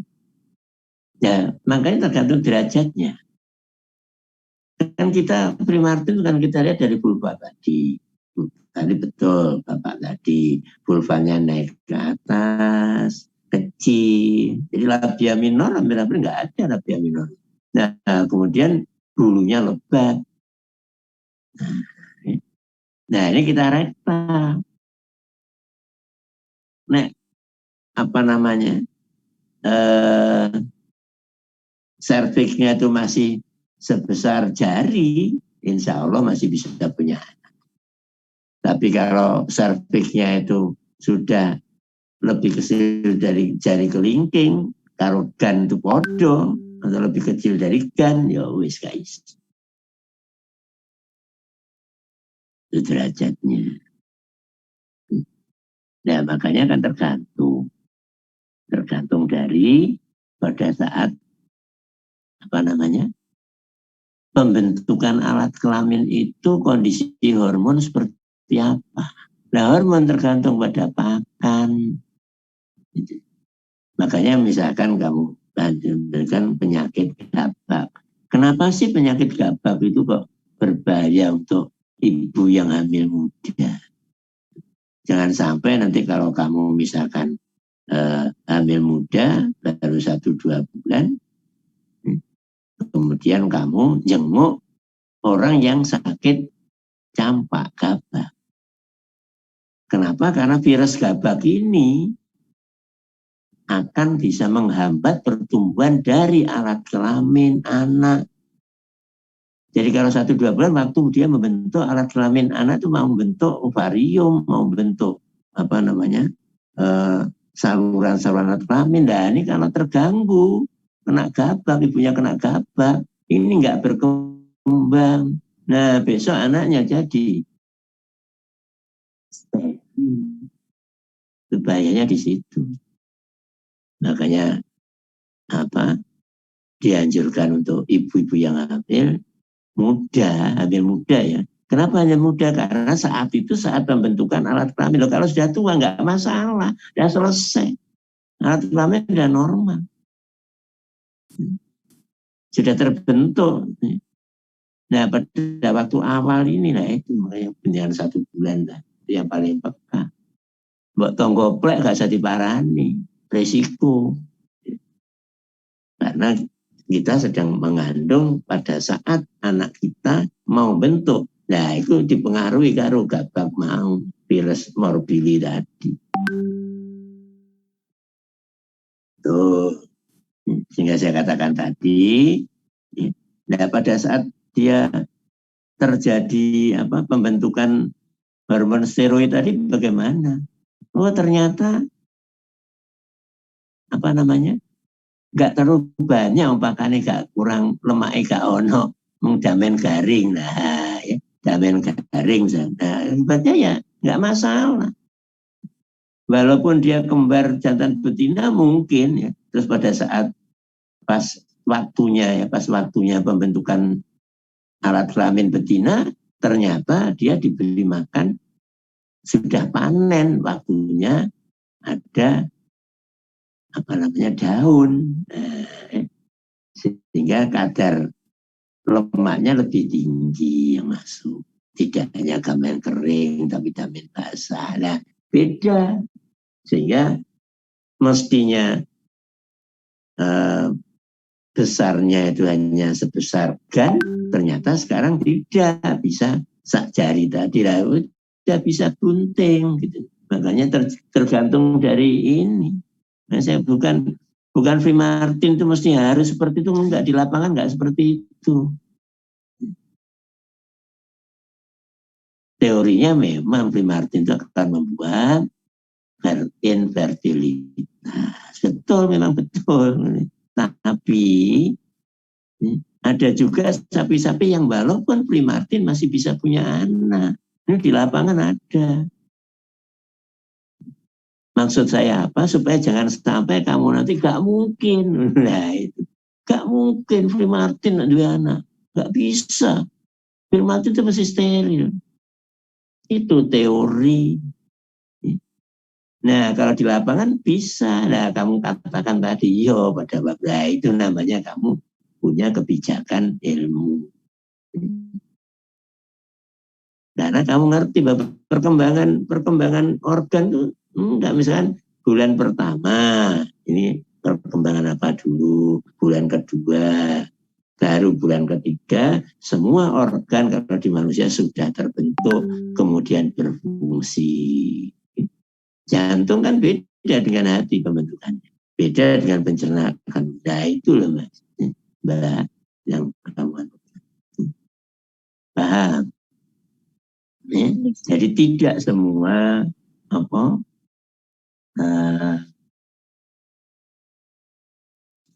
Free Martin akan membuat tidak bisa punya anak. Sterilitas mutra itu, makanya tidak ada kemutraan hanya di Allah. Jadi karena itu bisa kita berikan seperti itu. Seperti tadi orang IB misalkan, orang IB med estrus jadi. Nah kamu kata loh, med estrus jadi nggak mungkin, nggak ada kapasitasi, loh iya kan? Nah, kalau kita pakai teori tadi kan masih benar nggak mungkin, salah. Nah, petugasnya anak buahmu. Loh, itu jadi dulu anaknya dokter. Itulah anaknya dokter. Jadi dokter. Med S terus terjadi. Ya. Terus ya apa? Nah, malah diguyu tuh. Nah, padahal kemungkinan jadi memang ada. Data konono, kok ngidemu piye mas? Kok kayak endi sperman? Oh, kalau saya ya saya dorong dokter nggak di posisi yang harusnya. Ya saudara ke depan. Oh iya benar mas, pinter sampai no. Berarti IP-nya mesti didorong ke apek kornua. Ya jadi bisa mengikuti. Jadi hati-hati nanti kalau kita di lapangan ini. Jangan terlalu ikuti ilmu, keliru kabeh mantri. Nah, padahal mantri itu nanti jadi,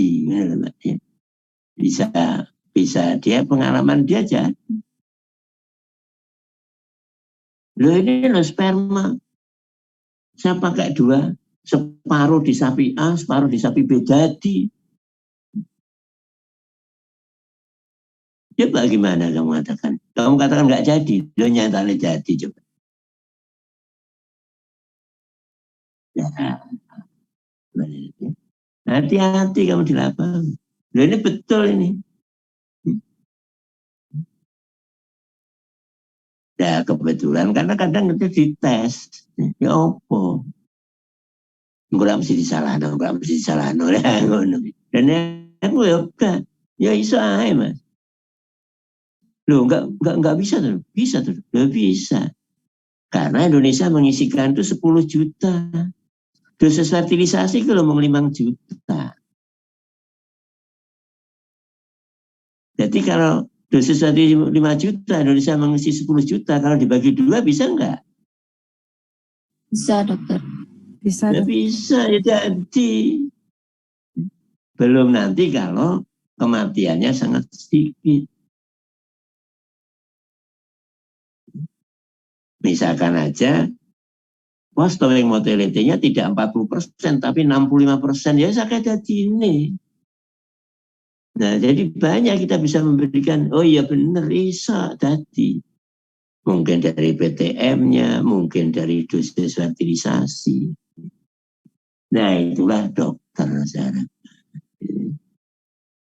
Nah, bawa kantor malah dimungsuhi mantri. Wah, dokter gak ngerti. Itu kenyataannya anak enek. Anak lahir, kok cari ini gak iso. Ya kan? Nah, itu. Makanya hati-hati dalam di lapangan. Karena di lapangan itu kadang dasari pancen teori, tapi kadang lho kok menceng. Nah, tadi. Lo kapasitasi gak iso. Lah iso wong spermane area saloko, senengane sa.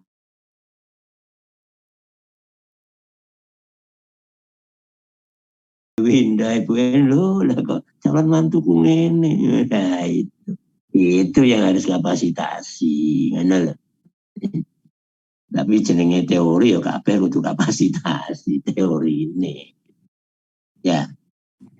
Gitu. Dokter, jadi sebenarnya dosis fertilisasi itu 5 juta gitu. Iya, lah kalau kamu mau pakai Amerika, pakai Australia kan 5 juta semua.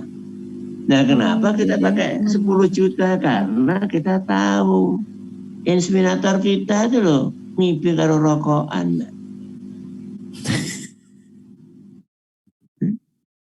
Lah, bisakah itu bisa waktu towing bisa 20 detik? Kalau dia nggak serius. Tidak, dok. Nah, kalau enggak berarti pas towingnya kan bagaimana? Ada banyak yang mati. Nah, nenek tetap nganggo 5 juta. Ya gak dadi kabeh. Ya gak gelem mlebokno pene nek ning nggon adem. Gak gelem mau stupid ngene misalkan lho. Itu loh Indonesia. Makanya pemerintah sudah memberikan kelonggaran. Kita masih 10 juta. Makanya kamu jangan kaget kalau melihat sperma straw yang dari luar negeri. Loh isinya kamu nge-ID udah bener loh 5 juta. Pak Yok ngisi 25 juta. Orang luar negeri yang ngisi 12 juta. cukup. Nggak perlu 25 juta. Karena belum nanti bawahnya tidak pakai N2 cair, N2 cair entek, diganti nganggo jebok, batang pisang itu, ganti nganggo es, macam-macam di Indonesia. Nah, itu. Sehingga toleransi itu masih ada. 10 juta itu hanya Indonesia. Dan negara-negara lain yang masih seperti Indonesia. Kalau negara maju, sudah nggak ada. Selandia Baru yang dengan sapi perahnya Jepang nggak ada 10 juta, 5 juta. Memang dosisnya seperti itu. Oke. Ada pertanyaan lain? Izin, ya, izin bertanya. Yang kalau yang tentang apa itu sapi banci, terus juga sapi yang katanya kalau di berita-berita ada yang berkelamin ganda, itu apa ya berkaitan yang dokter sampaikan tadi yang tentang betina tapi testosteron tinggi itu, dokter? Tergantung. Kita tidak bisa mengatakan itu karena kita tidak melakukan pemeriksaan genetik. Apakah dia Klinefelter syndrome, apa dia adalah Turner syndrome. Karena kadang pada waktu pembuahan itu kan kadang sperma kan bisa ada 2 yang masuk. Ya. Nah, kalau 2 yang masuk, kebetulan yang masuk yang satunya juga Y, berarti kan XYY. Nah, berarti sifat jantannya lebih kuat. Ini kalau di manusia bisa jadi preman, bisa jadi pembunuh darah dingin. Karena dia punya kelebihan 1 Y. Biasanya dia juga steril. Tapi karena kelebihan 1 Y, kejantanannya lebih menonjol. Jadi perhitungan pengen menguasai, pengen menang, itu lebih kuat. Makanya cocok jadi preman. Cuman ya Indonesia kan belum banyak penelitian apakah betul preman-preman itu X. Kalau banci itu kan ada yang memang dia X, nah kemudian Y. XX-nya wanita tapi ada Y-nya. Nah, sehingga dia wanita tapi sifat kelakuannya seperti pria. Itu banci. Tapi banci pun ada seperti dibuat. Biar dapat duit, dia merubah dirinya yang tidak banci menjadi banci. Contohnya Tesi. Tahu Tesi? Nah, iya dok. Tesi itu laki-laki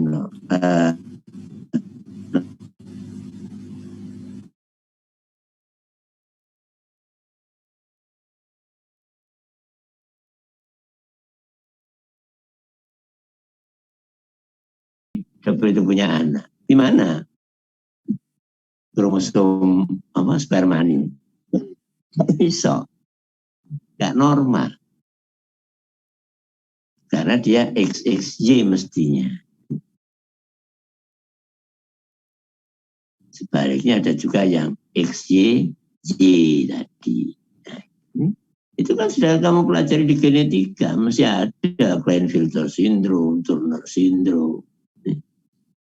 Pada waktu semester 2 balik genetika. Pak Made Wijaya.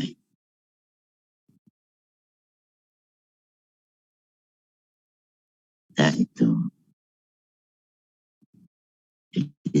Tapi banci pun ada, cuman tadi kita belum angel ya. Karena tingkah lakunya apa kan kita juga nggak ngamati tiap hari seperti apa. Baik ngamukan, baik kereng, itu mungkin juga ada. Sebaliknya ada juga sapi betina tapi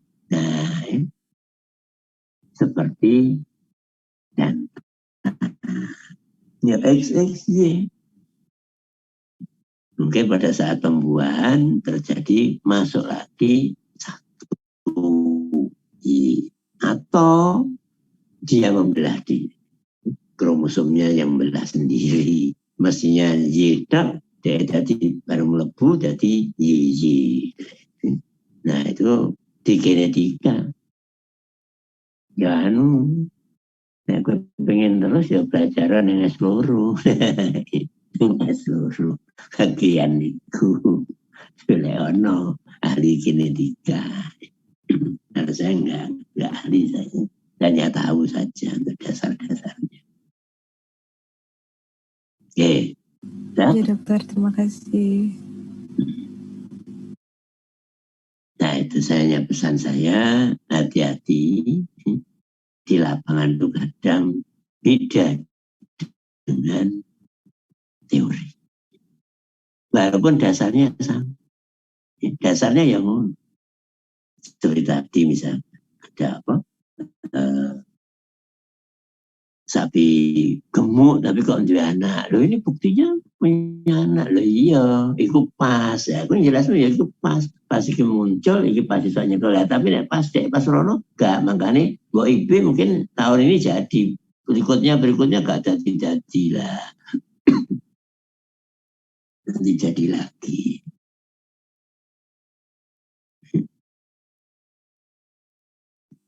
Metastros di IB belum malah jadi karena metastros jelas ada populasi. Cuman IB-mu aja neng posisi 4. Ya harus di Uterotuba Junction. Kalau enggak ya enggak jadi, terlambat mas. Itu pun masih menggunakan sperma yang cepat.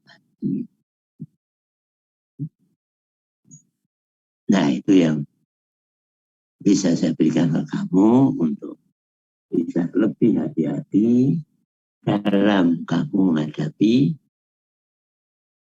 petugas-petugas IB. Mereka tidak bisa memecahkan. Mereka tidak bisa memecahkan apa.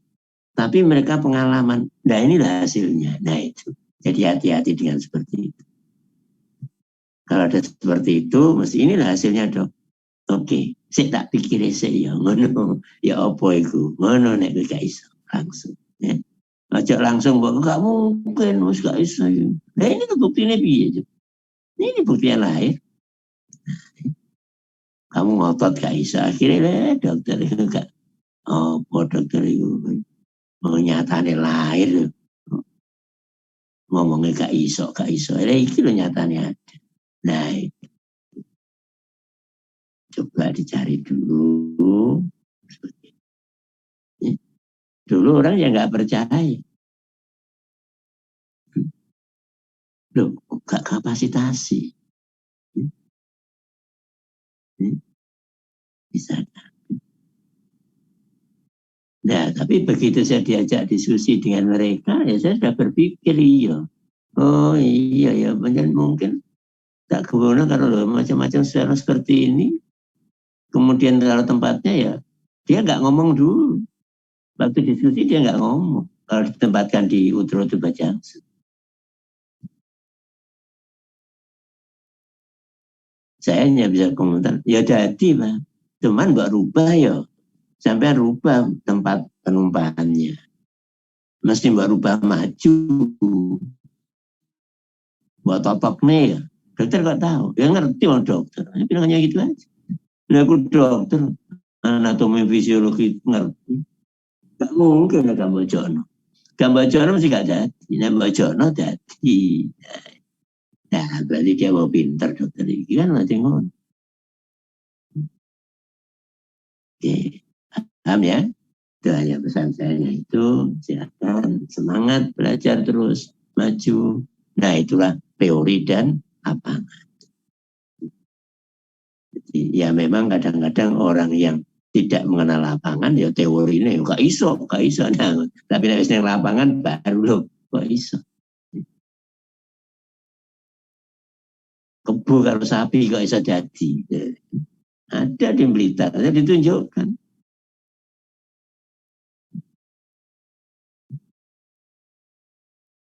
Karena kalau dipadukan spermatogenik dibagi dua bisa. Yang nggak bisa itu kalau dibagi dua separuh tengah, itu nggak bisa. Tapi kalau dibagi dua masih bisa jadi.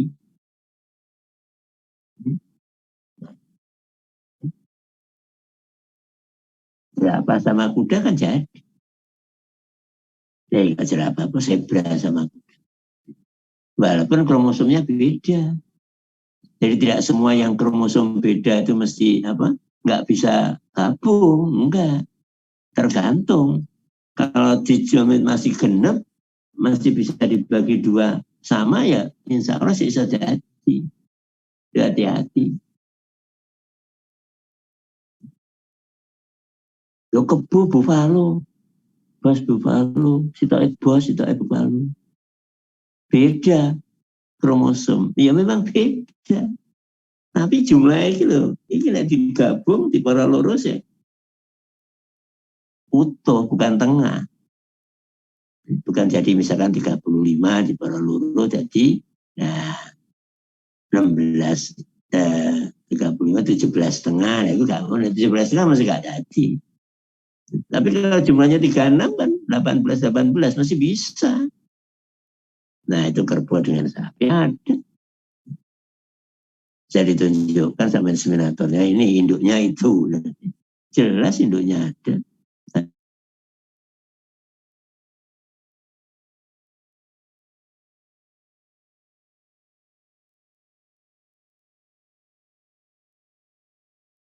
Gak buka yowis, sing duwe ilmu dosen tok. Sekarang YouTube, Google, itu gurumu yang paling tiap saat kamu perlukan bisa. Tinggal kemauanmu aja. Memanfaatkan Google, YouTube atau tidak.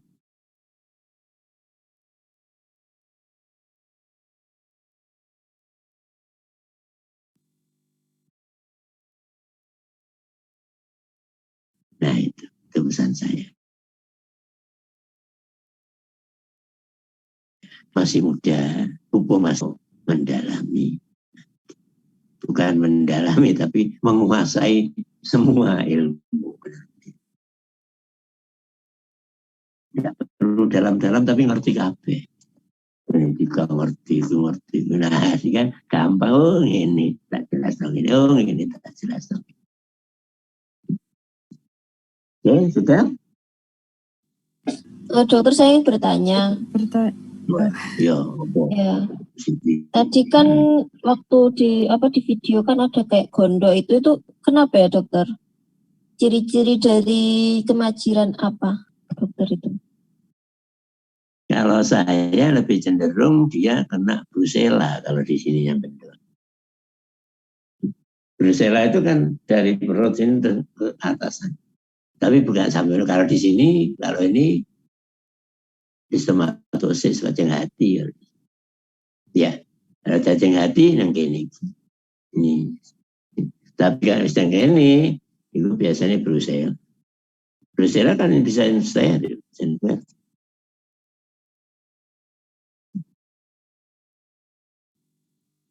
Brusela berarti itu juga kemajiran ya dokternya? Nah iya makanya penyakit gak iso anak angel, iya brusela. Nah anak gini angel mana, iya mau cacing hati, kan ono. Nek gue dah makanya tadi saya katakan ilmumu kudu akeh. Nang lapangan tuh ilmumu kudu akeh. Nek saiki ya gue gak iso apa-apa ya gak iso jelas no maksud saya dari pengalaman-pengalaman yang mereka lakukan. Ya itu sudah Lumajang waktu kita langsung orang Lumajang.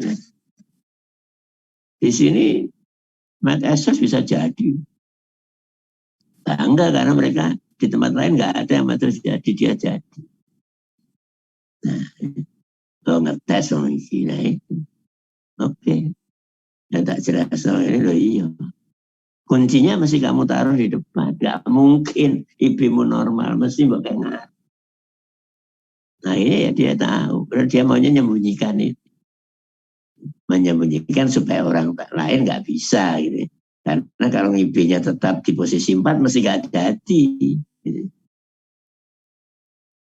Saya dokter anatomi paham. Tidak jadi bujui. Artinya nggak bisa, kita masih bisa menjelaskan apa yang terjadi. Oke, wes. Sudah? Dokter izin bertanya satu lagi, Dok. Ya, selama dokter di lapangan itu masalah atau kasus apa yang sering terjadi, Dok? Dan yang paling susah itu juga apa? Jadi, terima Paling kasih, susah ya kawin berulang. Paling banyak itu kawin berulang. Karena Untuk kawin berulang itu penyebabnya? angel. Penyebabnya kan dua, gagal fertilisasi, gagal implantasi. Gagal fertilisasi dengan periode siklus viranya kembali sekitar 18-21. Itu masih gagal fertilisasi. Kalau 25-28 atau 25-30 itu masih gagal implantasi. Penyebabnya beda. Cuman tahunya kita juga angel. Kenapa? Karena recording nggak jelas, kecuali recordingnya jelas. Makanya kalau nanti kamu di Poskeswan, ayo ajaan mantri-mantri itu untuk recording yang jelas, supaya kasus kawin berulang bisa ditanggulangi. Kalau enggak angel, karena kita nggak tahu masuk mana ini, fertilisasi atau gagal implantasi, karena penyebabnya lain. Gagal fertilisasi pasti dari sapinya dulu, sapi jantan, sapi betina. Kalau sapi jantan sudah kamu cek spermanya bagus, motilitasnya misalkan 45% karena beku, kecepatannya 3 atau 2 berarti masih bagus, oke, nggak masalah. Berarti mungkin di sapi betina. Nah gimana? Apakah ovumnya terlalu tua? Apa delayed ovulasi? Nah itu kemungkinannya itu kalau di sapinya. Nah kalau petugasnya ya gagal dalam posisi waktu, mengatur waktu posisi, gagal di tugas, towing mungkin gagal. Jadi penyebabnya banyak. Nah kalau peternak mendeteksi birahinya. Nah, lapornya, bukan deteksinya, lapornya. Lapor. Deteksi birahi tahu, tapi laporannya nggak pas. Misalkan mulai malam dilaporkan pagi, mulainya pagi dilaporkan malam. Nah, akibatnya kan nggak pas. Nah, itu peternak. Jadi, begitu itu kasus itu gagal fertilisasi, kita sudah punya bayangan. Sing salah sopo, peternak atau sapine atau petugas. Kalau petugas apa salahnya? Ya sudah tadi, ya kamu cari, coba kamu tunggu. Nah sekarang kalau gagal implantasi 25-30, yang paling banyak tentunya gagal implantasi itu mau nempel nggak bisa. Nah, kenapa kok nggak mau nempel? Mungkin ini gerak. Kenapa kok gerak? Khususnya kontraksi, mungkin karena panas. Nah yang paling banyak mungkin karena panas. Nah kok panas berarti ada radang. Dari mana radang? Dari bakteri. Dari mana bakteri bisa masuk? Ya dari waktu ngib. Mungkin waktu ngib, waktu gan masuk, nah keteplokan pletok, gak nggawa tisu, disogok terus. Mungkin ya. Gak ngawi oter, ya mungkin dicepet gini, mungkin itu. Sekarang tinggal bagaimana di tempatmu terjadi itu seperti apa? Oh masih banyak inspirator yang gini ya, coba hilangkan seperti itu. Coba kalau itu nggak diterapkan apa menurun? Oh ternyata menurun ya, berarti benar. Atau kalau kamu ingin tahu, pada waktu kamu selesai ngib, potong aja ujungnya. Ujung plastik sih dipotong. bawa ke lab, biarkan kuman opo deh. Misalkan kumannya E. coli, berarti dari feses yang jahat pasti, atau vulvanya kotor, sogok, jadi kotorannya masuk ke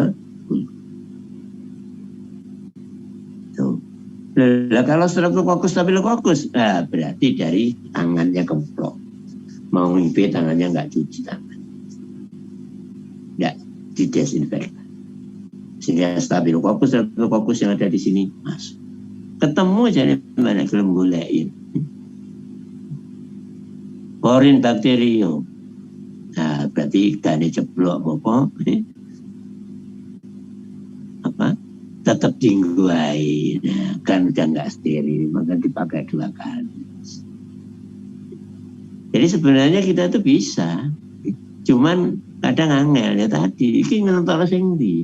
Nah kalau kamu nggak tahu gagal fertilisasi, gagal implantasi kan susah. Tapi kalau sudah tahu ini gagal implantasi lebih mudah, sudah tahu ini gagal sterilisasi lebih mudah mengatasi. Nah itu makanya kenapa kawin berulang itu sulit untuk tangani, terutama karena nggak ada recording,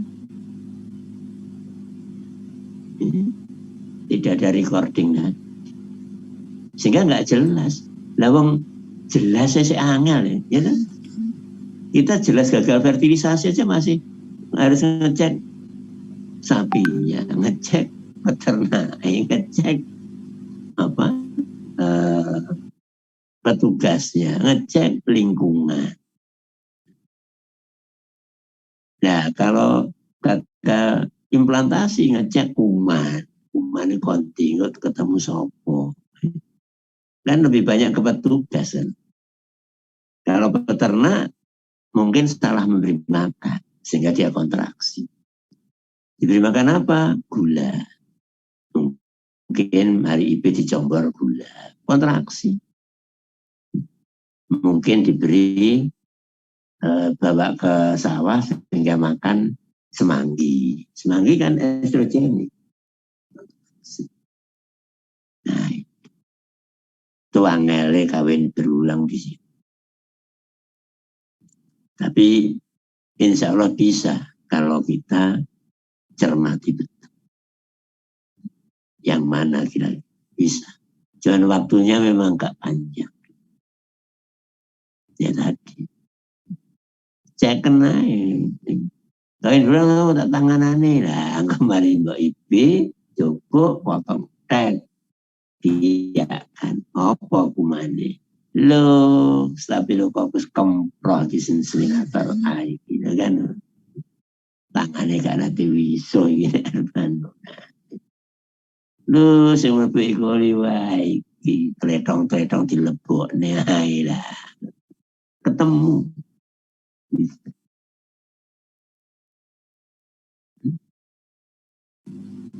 Jadi, makasih banyak nih dokter. Wes. Selesai? Ya alhamdulillah. Ya. Itu yang bisa saya berikan pada pengalaman lapangan untuk Anda semua. Terserah bagaimana kamu menyikapi, cuman hanya saya pesan hati-hati, memang di lapangan kadang tidak seperti yang di teori. Tapi semuanya mesti dari teori. Dasarnya kamu harus tahu teori. Jadi nek kowe gak ngerti teori ya gak iso njlentrehno. Tapi kalau kamu tahu loh, oh menyimpangnya yang gini, oh iya. Kapasitasi, betul kamu tanyakan kapasitasi, lo kan gak kapasitasi, lo gak iso. Nah, Arya Saloka, cari nih si sama Sarah itu. Jenengnya Arya Saloka, mbok tangi turu, mbok poso, mbok apa ya tetep ganteng ae, tetep apik enak didelok kan ngono. Nah, nek sing preman-preman RCTI iku lah siji maneh iku. Tuai dia wis ganti udah tambah seger, tambah baru. Wes, kan apa wes kamu? Haryo Saloko ya. Brengos ya wes. Apa wes? Sudah. Nah, ya wes kita akhiri. Terus saya sukses ya, semoga sukses. Kok jelong pas jadi dokter hewan. Ya, jadilah dokter hewan yang benar-benar dokter hewan. Karena itu profesi kita. Yang bisa jaga profesi kita ya diri kita sendiri. Semakin kita bisa tahu, otomatis orang akan melihat. Bukan kita yang melihat, tapi orang yang akan melihat. Oh, bagaimana? Oh, alumni UNER. Oh, nek alumni UNER jos. Nah, itu ya dari penampilan kita. Maka jagalah profesi. Oke, terima kasih. Saya sekian. Terus sukses, semangat, belajar dan berdoa. Insya Allah apa yang kamu inginkan akan tercapai. Allah akan ijabah apa yang kamu inginkan. Amin. Ya. Oke, saya sekian ya. Terima kasih. Ya, saya live ya. Assalamualaikum. Waalaikumsalam warahmatullahi wabarakatuh. Terima kasih banyak dokter. Sehat selalu dokter. Sehat selalu dok. Siapa diutang ya? Iya. Iya, terima kasih banyak dok. Terima kasih banyak dok. Sudah mau Ya apa ya? Utang kelompok sing aku gak nyekel plus yang sing kelompok D yang pertama itu kan belum sama sekali Mas. Karena mungkin waktu itu saya masih dalam kondisi sakit ya, yang kelompok D. Iya dok. Nah, B kan B besok. Nah, yang D sama yang C gelombang ngarepmu.